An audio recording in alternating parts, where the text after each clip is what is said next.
All right, begin with your opening statements. Yes, Your Honor. To begin, I would like to point out the severity of this case.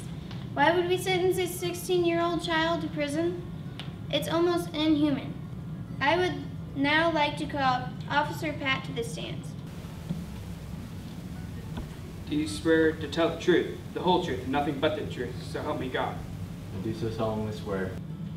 Was the content of the message between the deceased and my client beyond what someone should be able to say according to our First Amendment?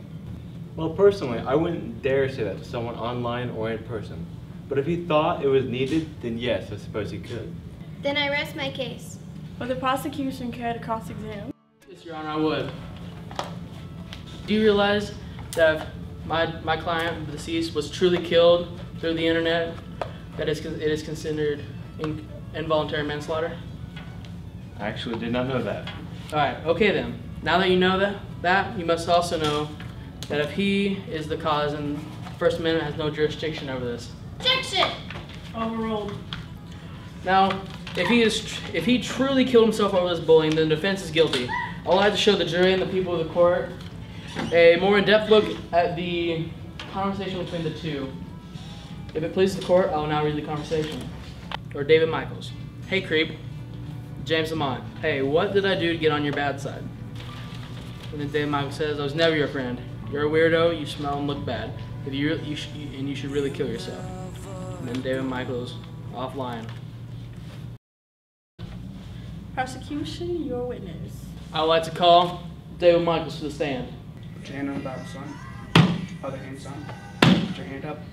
Do you swear to tell the truth, the whole truth, and nothing but the truth, so help me God? I do solemnly swear. Take a seat.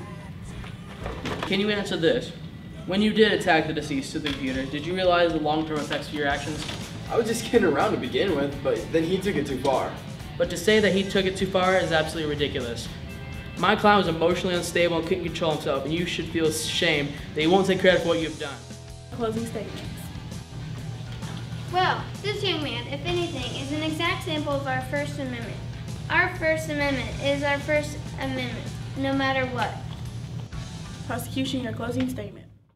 But if we truly believed in justice and our Constitution, then we would know that the defense is guilty.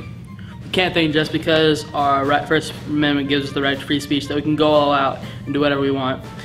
Our society has limits to what we can say, and if there weren't, we wouldn't be here today. Does the jury have a verdict? We do, Your Honor. What say you? Find the defendant